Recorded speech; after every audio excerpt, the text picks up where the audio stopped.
دعا کے ذریعے سے دروازہ کھلتا. یہ دعا کے عنوان پہ جو علماء مجلس پڑھتے ہیں وہ اس جملے کو بہت وضاحت سے بیان کرتے ہیں. تو سلوشن بھی بتایا کہ اگر گھر میں فقر و فاقہ آ رہا ہے تو اس کا حل. شوہر بد اخلاق ہے, اس کا بھی حل ہے, اور اس کے حل کے بھی دو مرحلے. اب مثلا روزی کے حوالے سے, رزق, روزگار, ایک عمل, بہترین عمل جو میں اس سے پہلے بھی کئی بار پڑھ چکا ہوں, زیارت وارثہ گھر سے نکلتے وقت. ویسے تو ہر مومن روزانہ زیارت وارثہ پڑھتا ہے, لیکن وہ اس نیت سے پڑھتا ہے کہ میں آقا حسین کو سلام کر رہا ہوں. جس نیت سے عمل کریں گے اس عمل کا وہی فائدہ ملے گا. اور ایک یہ کہ گھر سے نکلتے وقت دروازے پہ رک کے زیارت وارثہ پڑھیں, اور نیت یہ ہو کہ میں یہ اپنی روزی کی تلاش میں جا رہا ہوں, یا روزی ہے وہ بچی رہے. استحقاق پڑھی جا رہی ہے روزی کے لیے دعا کے طور پہ, تو اس میں نماز زیارت بھی نہیں. دوسری چیز, کل میں نے عرض کی تسبیح زہرا, مختصر ترین عمل جو ہر آدمی کر لے. تیسری چیز, سورہ طلاق کی وہ آیت جو آج بھی اتنی ہی اہم ہے جتنی آج سے 15 سال پہلے تھی جب میں نے وہ پہلی بار شارجہ کے ممبر پہ پڑھی تھی. وَمَن يَتَّقِ اللَّهَ يَجْعَل لَّهُ مَخْرَجًا وَيَرْزُقْهُ مِنْ حَيْثُ لَا يَحْتَسِبُ وَمَن يَتَوَكَّلْ عَلَى اللَّهِ فَهُوَ حَسْبُهُ إِنَّ اللَّهَ بَالِغُ أَمْرِهِ قَدْ جَعَلَ اللَّهُ لِكُلِّ شَيْءٍ قَدْرًا. اب کل سورہ مجادلہ آیا تھا, اور میں نے عرض کیا تھا کہ اگر آپ اس کا ترجمہ شروع کریں گے تو آپ کا تو ذہن کہے گا کہ یہ جان مال عزت سے اس کا کیا تعلق. یہ تو شوہر اور بیوی کا جھگڑا چل رہا ہے, اور یہ سورہ طلاق شروع ہوئی ہے طلاق سے. لیکن شاید اس میں یہ پیغام ہے کہ کئی طلاقوں کی وجہ یہ بھی ہوتی ہے. گھر کے اندر جب فاقہ آ جائے, غربت آ جائے, کبھی ایسا بھی ہوتا ہے کہ شوہر بیوی آپس میں جھگڑا کرتے ہیں, بعد میں خود بھی سوچتے ہیں کہ جھگڑا ہو کس بات پہ گیا, یہ تو کوئی اتنی بڑی بات ہی نہیں تھی. وہ ہوتا ہے وہ فرسٹریشن, وہ ہوتا ہے وہ گھر کے اندر جو مسائل ہیں روزی مناسب نہ ہونے کی بنا پر. بیماری بھی ہے تو اس کا دوا چاہیے, بچوں کی تعلیم چاہیے, مکان کا کرایہ چاہیے, گھر چلانا. بظاہر اس کی وجہ سے جھگڑا نہیں ہوا, جھگڑا کسی اور بات پہ ہوا. لیکن اصل یہ ہے کہ جب اتنی پریشانی دل و دماغ میں بھری ہے تو چھوٹی چھوٹی باتوں پہ جھگڑا ہوگا اور طلاق ہوگی. چنانچہ قرآن میں سورہ طلاق میں ہی آیت رکھی. یہ آیت جو ابھی میں نے تلاوت کی ہے دوسری اور تیسری آیت. سورہ طلاق کی پہلی آیت تو طلاق ہے, یا ایھا النبی اذا طلقتم, جب اپنی بیویوں کو طلاق دو طریقہ بتایا. پھر فوراً اس کے بعد یہ آیت آ گئی جو پیغام بنا کہ بھئی طلاق ہو ہی کیوں گھروں میں. دیکھو اللہ تمہاری روزی کشادہ کر رہا. وَمَن يَتَّقِ اللَّهَ, ترجمہ سنی, جو اللہ سے ڈرتا, یجعل لہ مخرجا, اللہ اس کے لیے ایک مخرج, ایک ایگزٹ, ہر پریشانی سے نکلنے کا راستہ بناتا. وَيَرْزُقْهُ مِنْ حَيْثُ لَا يَحْتَسِبُ, یہ آیت پڑھ رہا ہوں, ایسی جگہ سے روزی دے گا کہ تم سوچ بھی نہیں سکتے وہاں سے بھی روزی مل سکتی اور ملے گی. لیکن شرط کیا ہے, وَمَن يَتَوَكَّلْ عَلَى اللَّهِ فَهُوَ حَسْبُهُ, اللہ پہ بھروسہ کرو تو اللہ تمہارے لیے کافی ہوگا. اگر ہر ایک پر بھروسہ ہے سوائے اللہ کے پھر کچھ نہیں ملے گا, کسی دعا کا فائدہ نہیں. سورہ حمد فائدہ دے کر اپنا فائدہ واپس مانگ لیتا ہے اگر بھروسہ نہ رہے. تو بھئی ہم اللہ پہ بھروسہ بھی کر رہے ہیں, روزی بھی مانگ رہے ہیں, وقت لگ رہا ہے کہاں. قد جعل اللہ لکل شیء قدرا, اللہ نے ہر چیز کا ایک وقت رکھا, اللہ نے ہر چیز کی ایک مقدار رکھی ہے, ایک وقت رکھا ہے, ایک اندازہ رکھا ہے, وہیں پہ اللہ تمہیں دے گا. اور وہ تم سے بہتر جانتا ہے کب دیا جائے. بچہ جس وقت غذا مانگتا ہے تو ماں کو پتا ہے کہ اس کے فیڈنگ ٹائمز کیا, تیماردار کو پتا ہے کہ مریض کو کس وقت یہ دوا دینا ہے اور کھانا دینا. تو یہ اللہ نے یہ اعلان کر دیا, مجھ پر بھروسہ کرو, ان اللہ بالغ امرہ, میں جس کام کا ارادہ کروں کوئی اسے نہیں روک سکتا. اگر میں یہ ارادہ کروں تمہیں روزی پہنچانا, ساری دنیا کے اگر تو روکنا چاہے گی تو نہیں روک سکے گی. لیکن قد جعل اللہ لکل شیء قدرا, اس آیت کو روزانہ 7 مرتبہ فجر کی نماز کے بعد پڑھی. اور پھر آئیے ایک اور آسان ترین عمل, تسبیح زہرا بہت آسان عمل, زیارت وارثہ بہت آسان عمل. یہ آیت ذرا سے الفاظ اس کے مشکل ہیں لیکن پڑھنے لگیں تو آسان, بہت ہی آسان عمل. مدینے کا جو سلم ایریا, جیسے بمبئی میں جھوپڑ پٹی ہوتی ہے, مدینے کے اندر رسول کے زمانے میں بھی غربا بہت زیادہ تھے اور بڑھتے جا رہے تھے شروع میں. کیوں؟ جنگیں ہو رہی تھی, کمانے والے مرد مارے جا رہے تھے, بیچاری بیوہ عورتیں اور یتیم بچوں کی تعداد بڑھ رہی تھی. تو کچھ علاقے ایسے تھے, غریب لوگ ہمیشہ ایسے ہی علاقے میں جائے گا جہاں مکان سستا ہوگا یا کرایہ بہت کم ہوگا.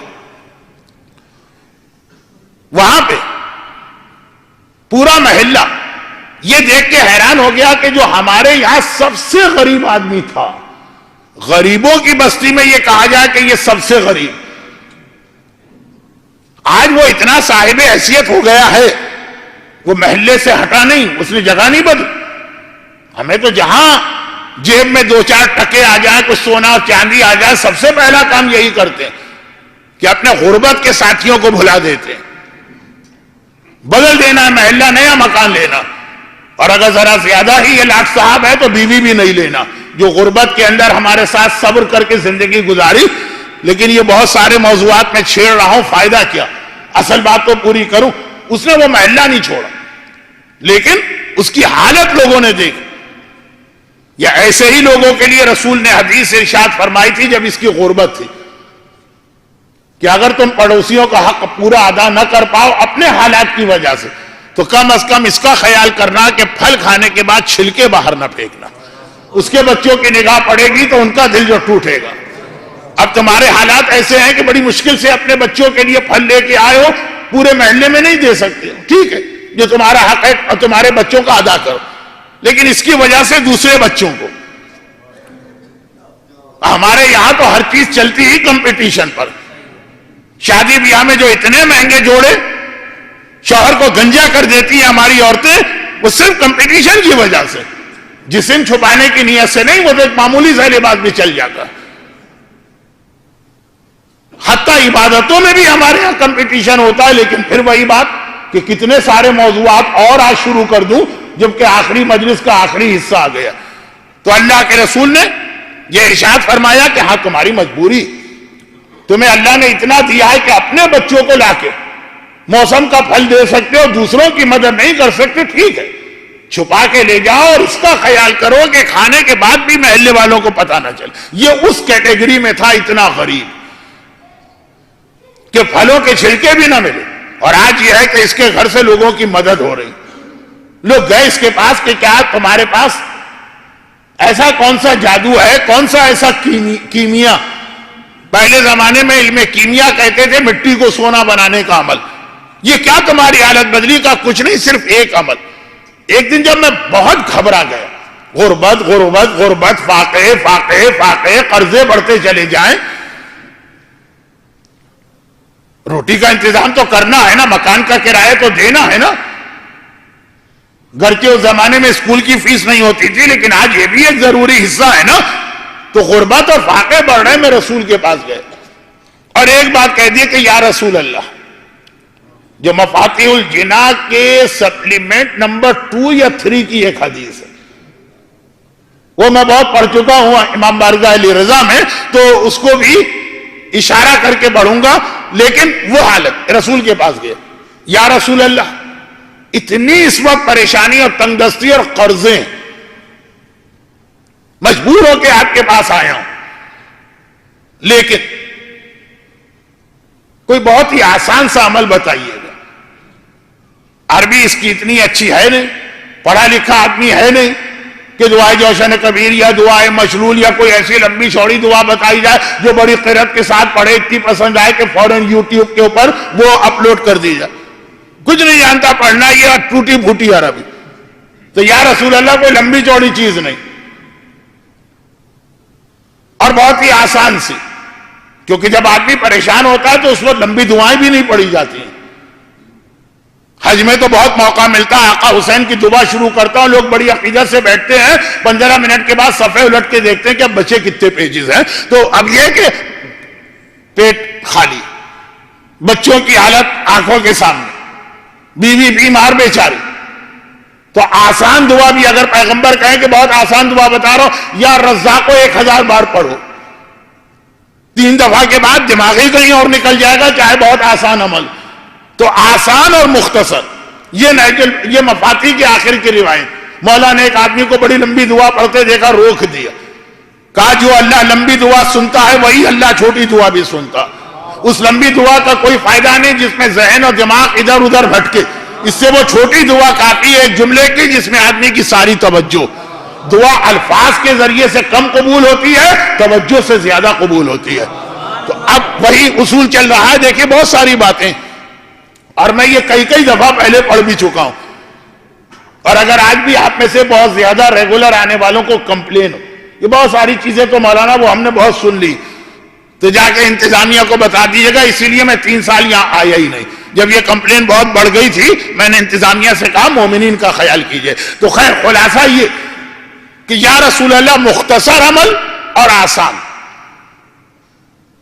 پیغمبر نے مجھے ایک عمل بتایا، جب سے میں نے اس پہ عمل شروع کیا ایک دم سے میرے حالات بدل گئے، واقعاً جس کو محاورتاً کہتے ہیں کہ فلاں نے مٹی کو ہاتھ لگایا سونا بن گئے، وہ حالت ہو گئی میری۔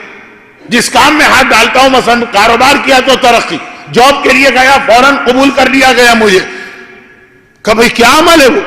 چونکہ رسول نے یہ نہیں کہا تھا کسی اور کو نہ بتانا، کہا پیغمبر نے یہ فرمایا تھا جب کبھی اپنے گھر میں داخل ہو، اگر دن میں 10 مرتبہ جا رہے، ہمیشہ گھر میں داخل ہونے کے بعد گھر والوں کو سلام کرو اور سورہ قل هو اللہ کی تلاوت کرو۔ گھر والوں کو سلام، چاہے گھر والے نہ ہو، خالی گھر ہو، کوئی بھی نہ ہو گھر میں، یہ طریقہ بنا لو سلام کرنا، کیونکہ سلام کا مطلب ہے میں سلامتی لے کے آ رہا ہوں۔